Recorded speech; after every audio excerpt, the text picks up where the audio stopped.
The grand double doors of Maison d'Etoile, one of Beverly Hills' most prestigious restaurants, swung open with a soft whoosh of air. It was the kind of place where even the clink of crystal glasses sounded rehearsed, a symphony of wealth, refinement, and whispered ambition. Tonight, beneath the cascading light of a chandelier so opulent it seemed almost to float, the wealthy elite dined at their leisure, enveloped in soft jazz, designer perfumes, and the unspoken assurance that everyone here belonged. Everyone, until he walked in. Standing tall, almost too tall for the delicate arches of the entrance, was a man whose very presence seemed to draw the room into silence. Malcolm Reeves. Dressed simply in a gray Henley shirt, dark-washed jeans, and worn in sneakers, he looked like he had wandered off the pages of an entirely different story. No Rolex was flashing on his wrist, no tailored Italian suit sculpted to his frame.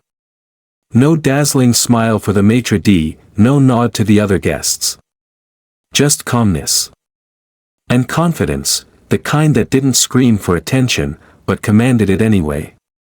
The host's stand was manned tonight by Olivia Stone, a woman who had perfected the art of judging a guest in less than a second. Her polished hair and icy blue uniform screamed professionalism, but her narrowed gaze betrayed something far less elegant. She appraised Malcolm with a single sweep of her eyes, sneakers, simple watch, calloused hands. A frown almost touched her lips, but she caught herself. Instead, she pasted on a smile, the kind polished for difficult customers. "Good evening," Olivia said crisply, voice sugared with civility but lined with steel. "May I help you?" Malcolm returned the smile, genuine, unbothered. "Table for one, please," he said, his voice a deep baritone that seemed oddly fitting for the gilded atmosphere. For a heartbeat too long, Olivia hesitated. The nearby diners noticed. Heads tilted. Forks paused halfway to mouths. The hum of conversation dropped an octave. In this temple of exclusivity, difference was not invisible. It was a flare in the dark. "I'm not sure if we have availability tonight," Olivia said, voice light but gaze sharp. "We usually require a reservation. Especially for peak hours." Her words floated deliberately into the air, just loud enough to be caught by the surrounding tables. Malcolm only nodded, unbothered. "I understand," he said simply. "But if you happen to have something, I'd appreciate it." Olivia blinked. No indignation. No defensiveness. Just steady patience. She hated it. It would have been easier if he had gotten angry, if he had given her a reason to dismiss him outright. Instead, he stood there, relaxed but undeniably present, making it impossible to ignore the tension coiling slowly through the air. At the far corner of the room, an older man named Mr. Whitmore, a regular patron who knew the dance of old money better than anyone, observed the scene over the rim of his wine glass. He whispered to his wife, "He doesn't look the part. But watch. He has the air of someone who belongs here more than half the room." His wife, elegant in a deep emerald gown, simply nodded. Meanwhile, at a nearby table, a younger woman, Harper Lewis, leaned closer to her date. "Do you see the way she's talking to him?" she whispered. "Like he's a stray dog. It's disgusting." Her date shrugged. "Maybe he's in the wrong place." But Harper's frown deepened. "Or maybe," she murmured, "this place is about to realize it's the wrong place for people like her." Back at the host's stand, Olivia pretended to scrutinize the reservation book a moment longer than necessary. She wasn't going to refuse him outright, no, that would be too blatant. But she would sit him where it hurt. She lifted her chin, smiled a perfect professional smile, and said, "We do have a table, near the kitchen. If you don't mind." Malcolm's eyes held hers steadily, the faintest trace of amusement glinting beneath his calm exterior. "That'll be fine," he said. Without another word, Olivia grabbed a menu, but not before giving a tiny roll of her eyes. She was certain no one noticed.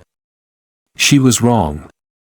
From across the room, Mr. Whitmore noticed. So did Harper. And Mrs. Whitmore. And the young waiter, polishing glasses by the bar, whose hands froze mid-motion. They noticed. And though the air remained thick with the veneer of civility, a tremor of anticipation threaded through the elegant hall. Because tonight, they could all feel it in the bones of their expensive chairs. Something was about to shift. Something long overdue. The clink of Olivia's heels echoed against the marble floors as she led Malcolm through the grand dining room. She moved briskly, her posture rigid, weaving him through a labyrinth of tables clothed in white linen and adorned with glittering cutlery, but never pausing, never offering one of the prime seats under the gilded chandeliers.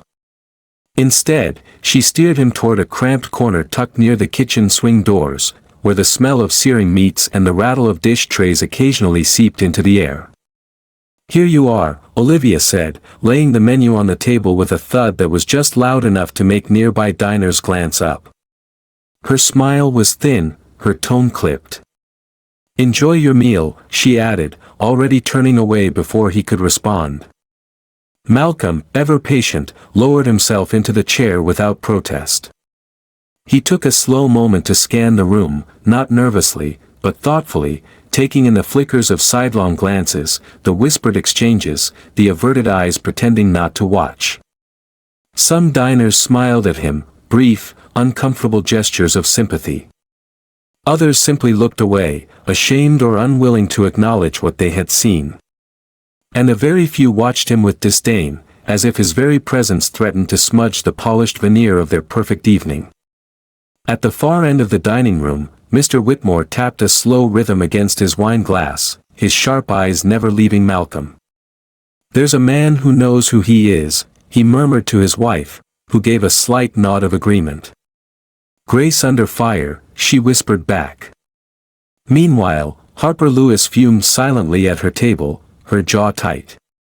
Her date, sensing her agitation, tried to change the subject, but Harper waved him off. "I'm staying," she said quietly. "This is going to be important." Olivia, back at her post at the host stand, was already regaling her colleague, Landon, with a smirk. "Did you see his shoes?" she whispered. "You'd think he wandered in from a gas station." Landon shifted uncomfortably, not quite daring to challenge her openly, but something in his expression betrayed a growing discomfort.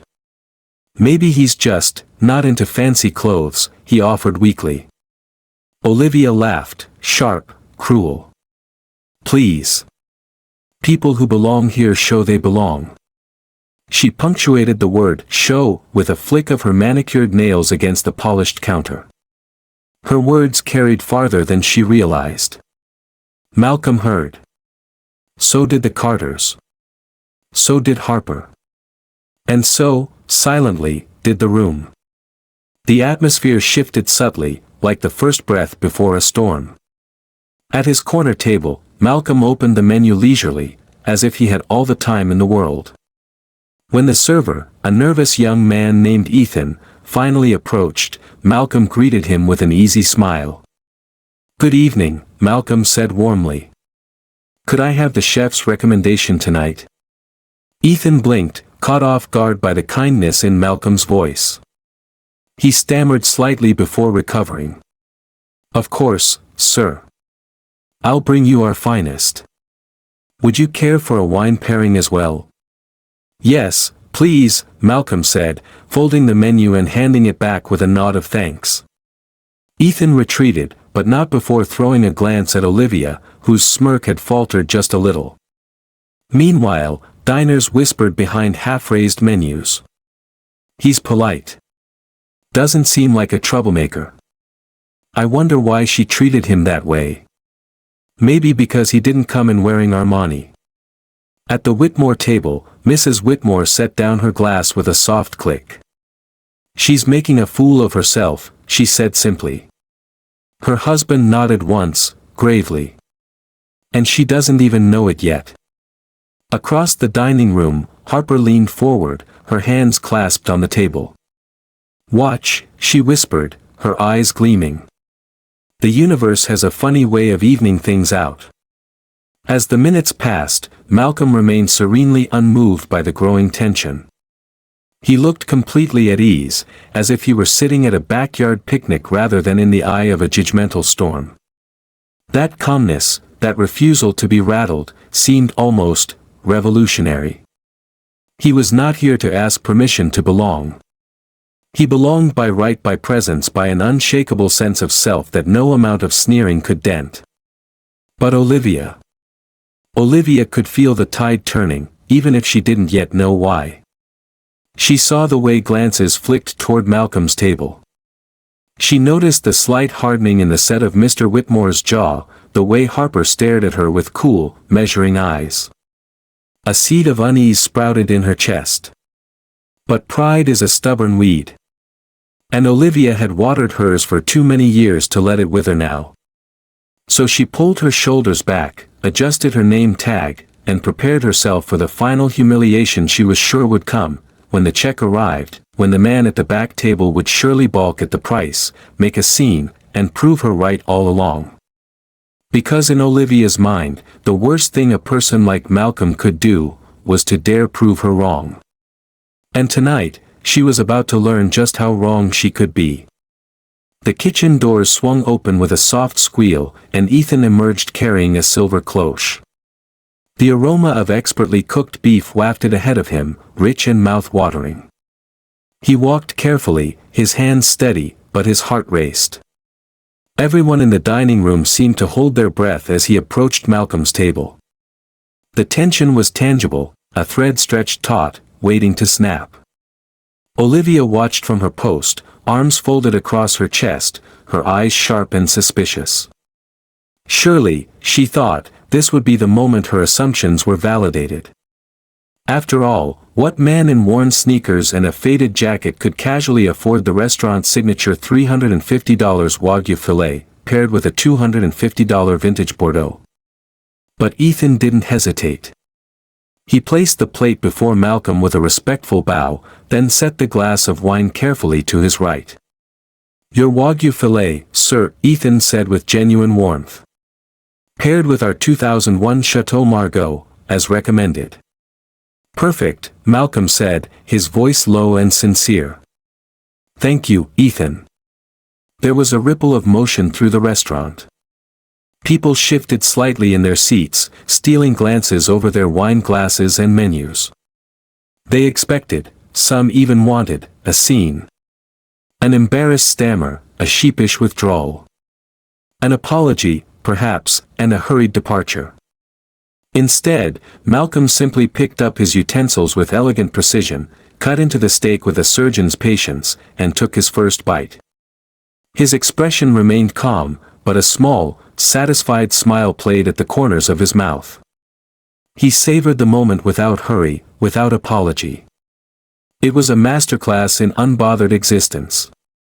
Olivia, however, was seething. She leaned toward Landon, her voice a harsh whisper. "He's just pretending. You'll see. He'll freak out when he gets the bill." Landon said nothing. He stared at Malcolm with a look that hovered somewhere between awe and shame. At the Carter table, Mr. Carter leaned back, swirling his wine gently. "Remarkable," he murmured. "That's what true dignity looks like." Mrs. Carter nodded, her eyes never leaving Malcolm. "He's teaching everyone here a lesson without saying a single word." Meanwhile, Harper Lewis's heart hammered against her ribs. She felt a strange mixture of admiration and hope bubbling up inside her. "He's not just eating dinner," she whispered to herself. "He's dismantling every lie we've told ourselves about who deserves to be here." Across the room, the jazz trio picked up a slow, haunting melody, as if the very walls of Luminary sensed the shift. The air itself seemed different now. Where once there had been superiority and dismissal, there was something else. A slow, creeping respect. A dawning understanding. But Olivia, blinded by her pride, clung stubbornly to her assumptions. She couldn't or wouldn't admit that the story she had written in her mind was unraveling thread by thread before her very eyes. And she wasn't ready to give up yet. From behind the counter, she whispered to Landon. Double-check that he didn't sneak in. Maybe he's someone's guest who forgot to check in properly. Landon sighed. Olivia, he said carefully, maybe it's not him who doesn't belong here. She shot him a look so cold it could have frozen fire. Just check, she snapped, turning away. Meanwhile, Malcolm continued his meal unhurriedly. He savored every bite, not rushing, not flaunting, simply existing. A man who knew exactly who he was. Every move he made was a quiet rebellion against the shallow judgments and expectations swirling around him. The restaurant buzzed with low whispers. Do you think he's a celebrity? Maybe an athlete? He must be somebody important. Mr. Whitmore, always perceptive, chuckled. Important or not, he said to his wife, he doesn't need to prove anything to anyone. That's the difference. Ethan, returning with a refill of water, leaned in and said softly. Is there anything else I can get you, sir? Malcolm smiled. Just your best dessert recommendation, he said with a wink. Ethan grinned, feeling oddly proud to be serving this man. Coming right up, sir. When Ethan left, Malcolm leaned back in his chair, his hands folded loosely in his lap. He gazed around the room, and for the first time that evening, he caught the eyes of several diners. Instead of the disdain he had met earlier, he found something new. Recognition. Respect. Regret. He inclined his head slightly, a silent acknowledgement. Some diners quickly looked away, embarrassed. Others smiled faintly in return. But the change was undeniable. The entire restaurant, the grand, glittering luminary, was slowly, inexorably bending around Malcolm's quiet gravity. And Olivia? Olivia felt the weight of it, too. She stood behind the counter, gripping the edge until her knuckles whitened. For the first time in her career at Luminary, she realized something terrifying. The customer she had dismissed as beneath her might very well be the one person she couldn't afford to ignore. And he wasn't done yet. Not even close. The low hum of conversation wove through Luminary like a cautious breeze, unsure whether to carry judgment or admiration. Malcolm continued his meal, oblivious to, or perhaps deliberately ignoring, the eyes that clung to him. Across the room, whispers grew louder. He's so calm. Maybe he's one of the owners. I've never seen anyone turn a room around without speaking. Ethan returned with a small, artfully plated dessert, a delicate trio of dark chocolate mousse, raspberry coulis, and a sponge sugar lattice that glistened under the soft lights. Chef's recommendation, sir, Ethan said, a note of pride in his voice. It looks amazing, Malcolm replied warmly, setting aside his utensils and leaning in as if savoring not just the dish, but the very experience. At that moment, an older gentleman rose from his table. It was Mr. Carter, his silver hair catching the chandelier's light, his tailored suit immaculate. He approached Malcolm's table slowly, respectfully, the room falling into a hushed, anticipatory silence. Even Olivia, standing behind the counter, froze mid-motion. Excuse me, Mr. Carter said, his voice warm and respectful. Would you mind if I joined you for a moment? Malcolm smiled, gesturing to the empty seat across from him. Of course, please. The entire restaurant watched, stunned, as Mr. Carter, a man whose social standing was beyond question, sat down at the table that Olivia had deemed too unworthy even for common courtesy. I couldn't help but notice how gracefully you handled yourself tonight, Mr. Carter began, his eyes crinkling at the corners. There's a certain strength in your patience that I haven't seen in a long time. Malcolm chuckled softly. Life has a funny way of teaching you that patience isn't weakness, he said. It's power in its most silent form. Mr. Carter nodded, smiling thoughtfully. May I ask what brings you to Luminary tonight? Malcolm's smile deepened, a secret tucked behind it. Let's just say, I have a little more connection to this place than most would expect. The cryptic answer only fueled the growing speculation. From her corner, Harper Lewis leaned forward, barely breathing. He's not just any guest, she whispered to herself. There's more to this story. Meanwhile, Olivia's mind spun wildly. What connection, she thought, her hands clammy. Who is this man? Before Mr. Carter could ask another question, the maitre d'hotel, Ms. Pennington, a woman as elegant as she was perceptive, approached the table. Her steps were measured, her expression unreadable. Mr. Adams, she said, addressing Malcolm with a polite incline of her head, I didn't realize you'd be joining us this evening. We would have prepared a private suite for you. Dead silence. It was as if the very air was holding its breath. Malcolm smiled, setting down his fork. I appreciate the thought, Ms. Pennington, he said calmly. But I wanted to experience Luminary, as everyone else does. The subtle emphasis wasn't lost on anyone. Olivia's heart plummeted into her stomach. Mr. Adams, she repeated internally, panic clawing at her thoughts. That name, why does it sound so familiar?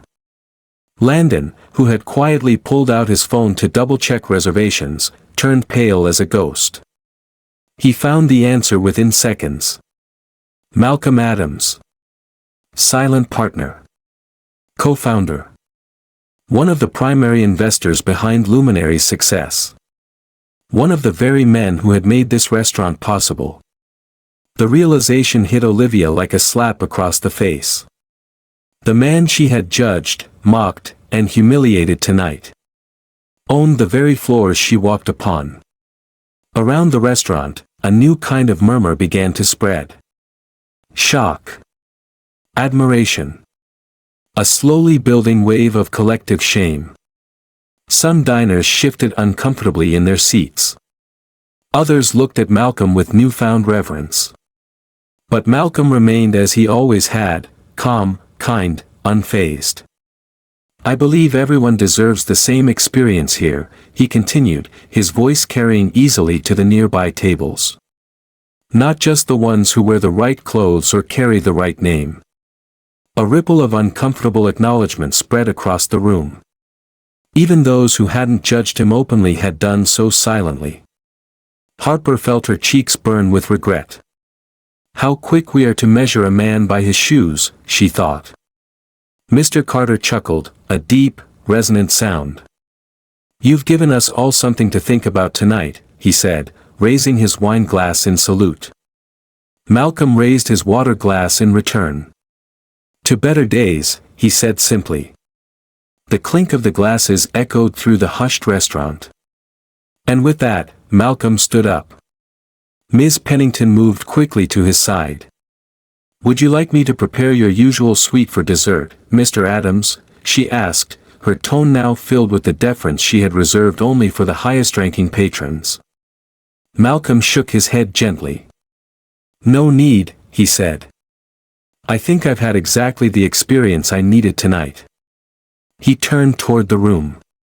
His gaze swept across every face, not with anger, not with arrogance, but with a profound kindness that pierced straight through the glittering facade of Beverly Hills pretension. Thank you all, he said, his voice warm and even. For reminding me why Luminary was built in the first place. To be a place where everyone, regardless of what they wear or where they come from, can feel like they belong. For a moment, no one moved. And then, slowly, first from Harper's table, then from the Carters, then from others, applause began. Not the polite, obligatory claps of an audience. But real applause. The sound of acknowledgement. The sound of a lesson learned. Olivia, frozen behind the counter, felt the weight of her actions settle heavily on her chest. She had been part of the problem. And now, she could only watch as the man she had tried to belittle became the quiet hero of Luminary. As the applause died down into a respectful, thoughtful quiet, Malcolm turned to leave, but Ms. Pennington, summoning all her courage, stepped forward once again. Mr. Adams, if you have a moment. She began hesitantly. Malcolm paused, offering a gentle nod. Of course, he said, his voice as inviting as ever. A few diners leaned forward unconsciously, eager not to miss a single word. We would be honored, Miss Pennington continued, her tone more humble now, if you would join us at the main lounge for a private toast. As a small gesture of apology and gratitude. For a moment, Malcolm said nothing, merely studying her with those calm, unreadable eyes. Then, with a slight tilt of his head, he smiled. Only if everyone's invited, he said warmly. There was a small collective gasp, soft, surprised, moved. Across the restaurant, strangers began exchanging glances. Guests who had been strangers minutes ago now felt connected by something invisible yet undeniable. Kindness. Humility. A shared moment of truth. Miss Pennington beamed, relieved and a little emotional. Of course, sir. Everyone is welcome.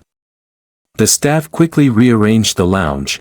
Plush chairs and small tables were pulled together beneath the vast golden chandelier that crowned the center of Luminary's main floor. Malcolm was guided to a central armchair, but he refused any special placement. I'll stand with everyone else, he said, his deep voice carrying easily over the murmuring crowd. He looked around, finding familiar faces among the unfamiliar ones, Harper, Mr. and Mrs. Carter, Lisa, and even Olivia, who hovered at the edge of the group, looking small and uncertain. Miss Pennington raised a crystal glass filled with sparkling water. To second chances, she said softly. To learning and to growing, Malcolm added, lifting his own glass. And to remembering that dignity is never a luxury, it's a right. The room clinked glasses together, a gentle, musical sound that seemed to wash away the earlier tension like a fresh rain. In the corner, Olivia clutched her tray so tightly her knuckles turned white. She wanted to disappear. But even more, she wanted to change. Malcolm caught her eye across the room. He didn't look angry. He didn't look vengeful. He simply gave a small, almost imperceptible nod. An invitation. Olivia felt her throat tighten. Slowly, she set the tray down and walked toward the group, her heart pounding. You can do this, she whispered to herself. When she reached the circle, she hesitated, unsure whether she was even welcome. But Malcolm, without missing a beat, made space for her, a simple gesture, yet profound. Ms. Lewis, he said gently. The entire room turned to look at her. Every instinct screamed at Olivia to flee. But instead, she squared her shoulders, forcing herself to meet Malcolm's gaze. Mr. Adams, she began, her voice trembling. I owe you, and everyone here, an apology. Malcolm said nothing, simply listening. Tonight I forgot the most important lesson I should have remembered, that respect isn't given based on appearance, status, or assumption. It's given because every person deserves it. I judged you without knowing anything about you, and worse, I treated you without kindness. A hush fell over the lounge.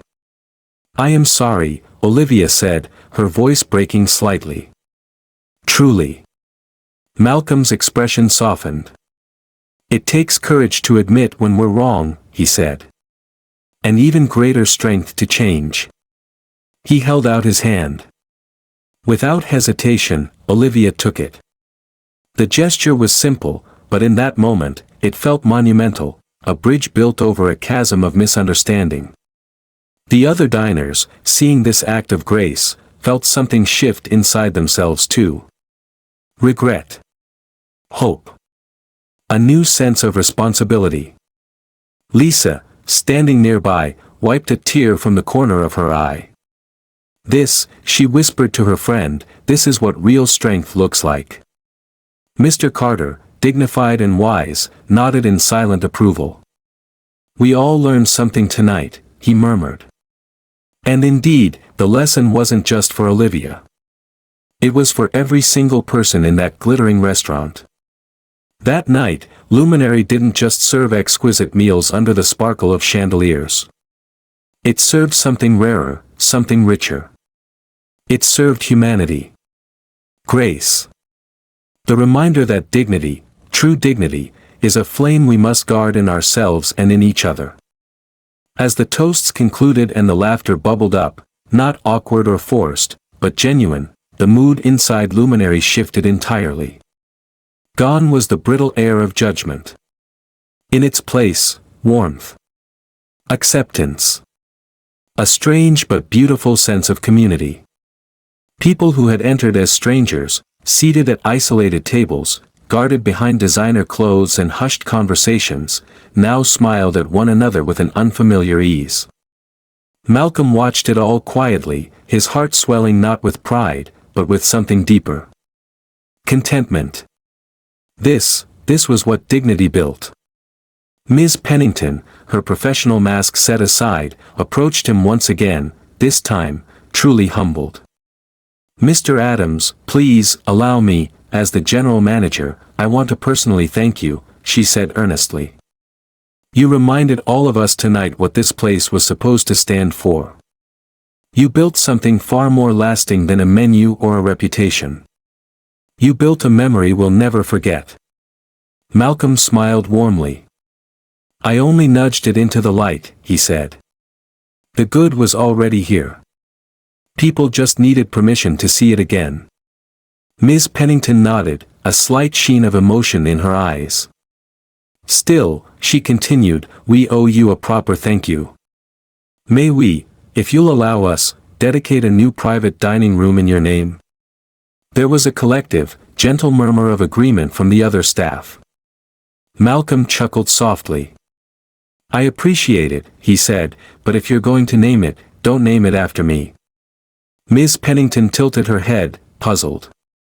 "Name it something bigger," Malcolm said thoughtfully. "Call it the Unity Room. A reminder that people from every walk of life can break bread together, and that respect tastes sweeter than any wine." The crowd clapped softly again, this time with a deeper emotion. Even Olivia, standing at the fringe of the gathering, smiled through her tears.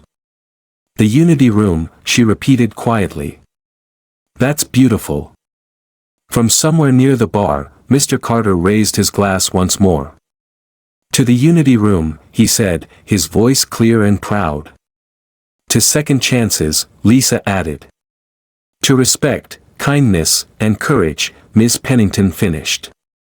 The clinking of glasses rang out again, delicate, crystalline, and perfect. Later that evening, after the lounge had emptied and the last of the guests had trickled away into the velvet night, Malcolm found himself standing alone near the tall windows that overlooked the city's glittering skyline. The lights below twinkled like stars scattered across the ground. Behind him, he heard a soft, hesitant footstep. It was Olivia. She approached slowly, her nerves still raw but her spirit quietly steadier than before. "Mr. Adams," she said softly. Malcolm turned, smiling. "Ms. Lewis," he greeted her with warmth, as if they were old friends. Olivia fidgeted with her apron string. I just wanted to say one more time. Thank you. For not humiliating me. For not crushing me when you could have. I don't deserve your kindness." Malcolm studied her for a long moment. Then he spoke gently. "Everyone deserves kindness," he said. "Especially when they least deserve it." Olivia swallowed hard, tears threatening again. "I thought this job was about impressing the rich, looking down on people who didn't belong, but tonight showed me it's about something else entirely. It's about making people feel at home, no matter who they are. It's about dignity," she whispered, echoing his earlier words. Malcolm nodded slowly. "Exactly," he said. He reached into his jacket pocket and pulled out a small card. It wasn't a business card. It was something more personal. "If you ever need anything, advice, a second chance, whatever, call me," he said, handing her the card. "Everyone needs someone who believes in them." Olivia accepted it with trembling fingers, staring at the simple handwritten words. Malcolm Adams, always here to help. She pressed the card to her chest like a lifeline. Thank you, she said brokenly. Make me proud, Malcolm replied, offering a wink. She nodded fiercely. And in that moment, Olivia Lewis, the waitress who had once looked at the world through the wrong lens, found herself stepping onto a new path. A harder path, perhaps. But a truer one. Outside, the city whispered its eternal songs of ambition and dreams. And within Luminary, the chandeliers still shimmered softly, casting a golden glow over a night that would be remembered for a lifetime. A night when judgment was replaced by understanding. When pride gave way to grace. When a towering man in worn sneakers taught a room full of elegant strangers the real meaning of elegance. And somewhere deep inside, every person who had been there knew, without a doubt, that they had witnessed something rare and beautiful. The power of humility. The strength of forgiveness. And the extraordinary, life-changing magic of simple human kindness. In the days that followed, Luminary was no longer quite the same. But the change wasn't loud. It wasn't plastered on the walls or shouted from the rooftops. It was quieter. Deeper. The kind of change that roots itself into the very bones of a place. The staff began to move differently with a new awareness. Every guest who walked through the doors, whether draped in diamonds or denim, was greeted with genuine warmth. Not just because it was their job. But because they understood now, it was their privilege. Olivia, in particular, became a silent beacon of this transformation. Her posture was no longer rigid with false superiority but open, welcoming. She smiled with real sincerity. She asked about people's days, and truly listened to the answers. And slowly, the guests noticed. More regulars returned. New customers, drawn by whispers of Luminary's remarkable hospitality, began filling the reservation books weeks in advance. The reviews spoke not only of the exquisite dishes but of the atmosphere described over and over again as unexpectedly warm and refreshingly human. There's something different about this place, wrote one food critic from the Beverly Chronicle. It reminds you that fine dining isn't about exclusion, it's about celebration. Luminary has recaptured the soul of hospitality. The owners, reading the glowing review, knew exactly whom they had to thank. Meanwhile, in a quiet office downtown, Malcolm Adams read the same article. He smiled to himself, then tucked the newspaper into his briefcase. He wasn't one for accolades. He wasn't interested in headlines. What mattered to him were the ripples. The unseen transformations.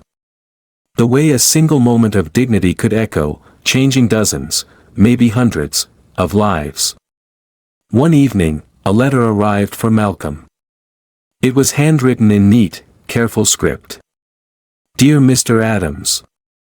I don't know if you remember me, I'm Olivia Lewis from Luminary. I just wanted to tell you. I've decided to go back to school.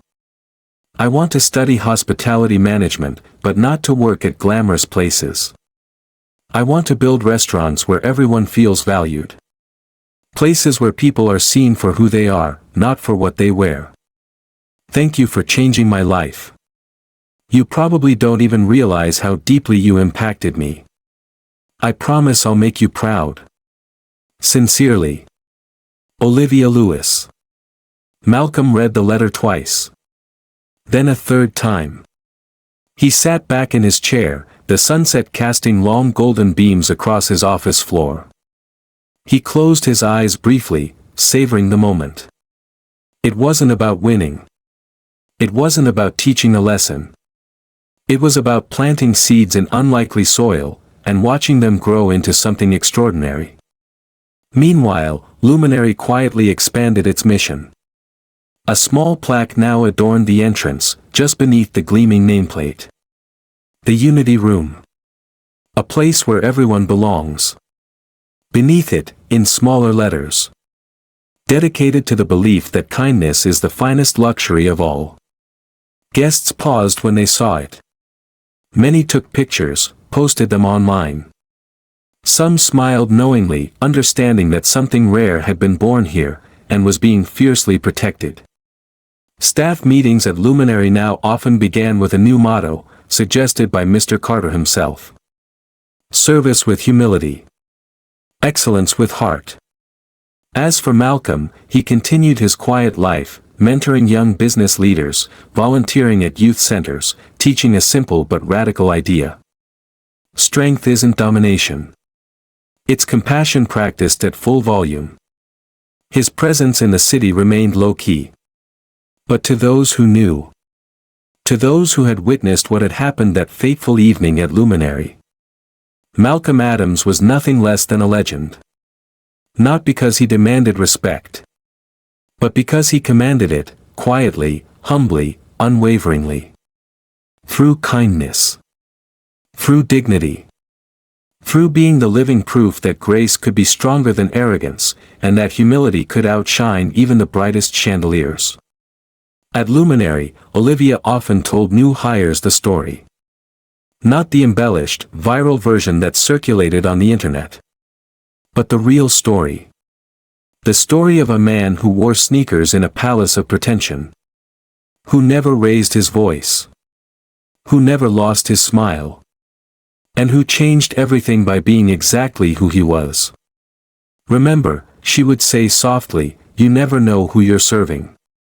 You never know what battle someone is fighting, what kindness they're thirsting for. So treat everyone like they're the most important person in the world. Because, for that moment, they are. The first anniversary of that unforgettable night at Luminary arrived quietly, like a soft breeze brushing through the city. There was no grand announcement. No press release. No celebrity endorsements. Just an understated gathering, a private event for the staff, regular patrons, and a few guests who had witnessed the transformation firsthand. They called it simply the Night of Thanks. The chandeliers glowed a little warmer that evening. The music was softer, the flowers fresher, and every seat in the house was filled with genuine smiles, not forced politeness. Among the crowd, Olivia moved gracefully, a far cry from the young woman she once was. Her eyes now held a different light, not arrogance, but genuine confidence rooted in compassion. At the center table sat Malcolm Adams, casually dressed as always, his presence quietly magnetic. He hadn't come for recognition. He never did. He came because he believed that when something beautiful was built from the ashes of old mistakes, it deserved to be honored. When the dessert plates were cleared, Mr. Thompson, the restaurant manager, stood and gently tapped his glass.